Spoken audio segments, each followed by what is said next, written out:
A new Biden administration initiative might soon require the American public to carry around what they're referring to as vaccine passports.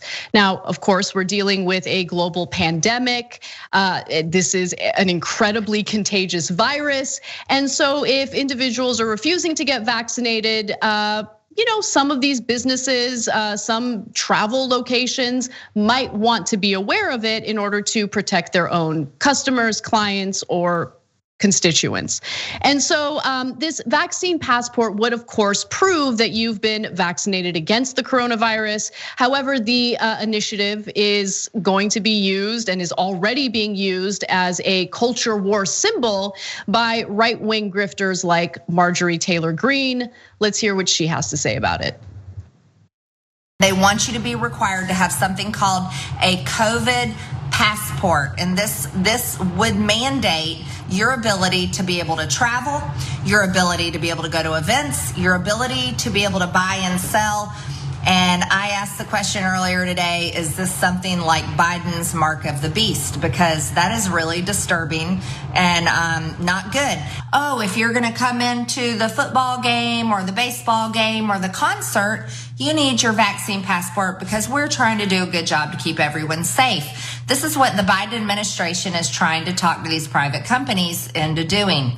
Well, let's analyze that. You see, it's still the same thing. It's still fascism or communism, whatever you want to call it, but it's coming from private companies. So I have a term for that. I call it corporate communism. I call it corporate communism. So Aida, what are your thoughts? Is this the mark of the beast? Is this corporate communism? What is this exactly? Every time I think something sensible is gonna come out of that woman's mouth, don't ever think that. No, but what's wrong with you? But not sensible. So I'm thinking she's going to say something that's like what I've read from people who are, feel suspicious about the vaccine. I think she's gonna say this is a way for them to control Americans. This is a way for them to. Then she hits me with the mark of the beast, and I'm like, there she goes. This was too balanced for to last that long. I was like, she always does that. She's like, because the American people need to, and old McDonald had a farm. Like that's always the way that she comes across. Nothing. Listen, people in this country eat McDonald's. They have several other types of vaccinations. They take Z-Packs. They take antibiotics that they have been connected to cancer. So now, this whole conspiracy about this vaccination, I thought she was gonna go the Bill Gates trying to put the chip in our bodies, as if we don't have a chip that we carry around in our cell phones. Where I'm like, they got cameras outside, dude, like everywhere. Put the pale horse book down. It's a wrap. There's a whole new wave of conspiracies you need to be working on, because all that other stuff y'all talking about is past us. They can see you walking down the street. They know where you are. You are linked to a computer. You give people your location. I don't know what you think Bill Gates is gonna keep up with your location through a vaccination. He could just Google world you, whatever that stuff is called, the Google thing where you can see. I just think that you said it at the beginning of the story. They're driven by fear, and that's insulting to the people who are the constituents of these clowns, right? That constantly is. It's never through science, intellect, information. It's like, cause they coming to get you and they gonna set us all on fire. It's always something that is, and it's preying on the people who are ignorant, who are the uneducated, the poor, the people who don't have time to research all this stuff because they're too busy working in factories that's who they're preying on. They have a specific target market, and that's why I have a problem with it, because that right there, that was very specific to the Bible and the Revelations. It's interesting to me that someone like that is quoting the Bible after doing the things that she does, right? Because the Bible also says, which I've said repeatedly, says something to the extent that better you not be born than to mislead my sheep. So you're participating in this game for your benefit, for profit, game, fame. You're trying to become popular. You're trying to use the Donald Trump handbook. We see you. We know you're doing push-ups in a hotel, looking crazy on Twitter. We see everything you're doing because you're trying to get followers. You're trying to get people to know who you are because you're gonna want to sell books and you want to make money off the American people just like the rest of them are. So when you're quoting the Bible, if you really believe in this stuff, then you need to know that you're gonna be accountable to the set of rules that you continuously pumping out there. And that's why I don't like these people, because to me, according to the Bible, they're supposed to be behaving in a way that makes them worthy of the calling. And you know this woman is not that, because we've seen her behavior endlessly. So I'm just like, here we go. She shows up. I'm not surprised. Yeah, I'm certainly not surprised either. And not that it really matters at the end of the day, but I do see Marjorie Taylor Greene as different from like Matt Gaetz, right? I think Matt Gaetz knowingly engages in misinformation or disinformation campaigns to manipulate constituents.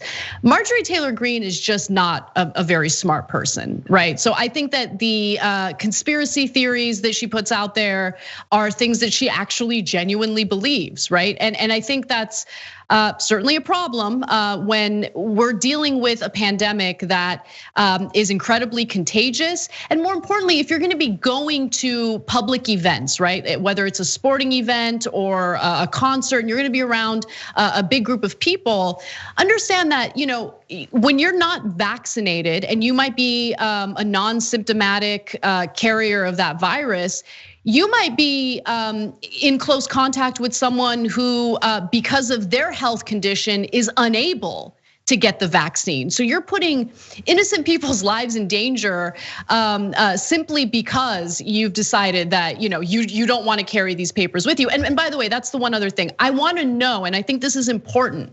If there are going to be exceptions made for people who have immunity issues, and are unable because of pre-existing conditions to get the vaccine, I think that it would be wrong to exclude them from public events because they're unable to get the vaccine. So that's, I think, an unintended consequence that could come up that maybe policymakers aren't thinking about ahead of time, but they should think about it ahead of time. But for those of us who are healthy and are able to get the vaccine, listen, if you don't want to get the vaccine, do you, boo? But understand that there are consequences for actions that we either engage in or refuse to engage in. And in this case, you don't get to go to a crowded place depending on how this is carried out, you might not be able to travel to any country you want. You might not be able to go to certain events if you've decided that you're going to, boast about, this culture war nonsense of not getting the vaccine, because that's really what this has turned into. It's become a symbol. It's become a symbol, a part of the right wing's identity to reject the vaccine, when we know that if Donald Trump were the president right now, they would not have the same type of issues with getting the vaccine. I just want to say quickly that I went to Hawaii for work last month, and Hawaii made us get tested before we got there. We had a QR code. When you go to a restaurant in Hawaii, you have to fill out a contact tracing form. And I think, and that's not out of the country, that is Hawaii, right? You can't go there. They will not allow it, or they will make you quarantine for 14 days. And I'm thinking to myself, their numbers are very low there. They have a grasp on what's going on in Hawaii. But I just think it's interesting that these privileged white people who are always having these tantrums are okay with everybody carrying papers except them. Carry your papers. Yes. Okay, Aida, we got to end on that, because that's the perfect point. I'm gonna read you Justin Amash's tweet. He says, no vaccine passport. It doesn't get much more dystopian than being required to show your health papers wherever you go.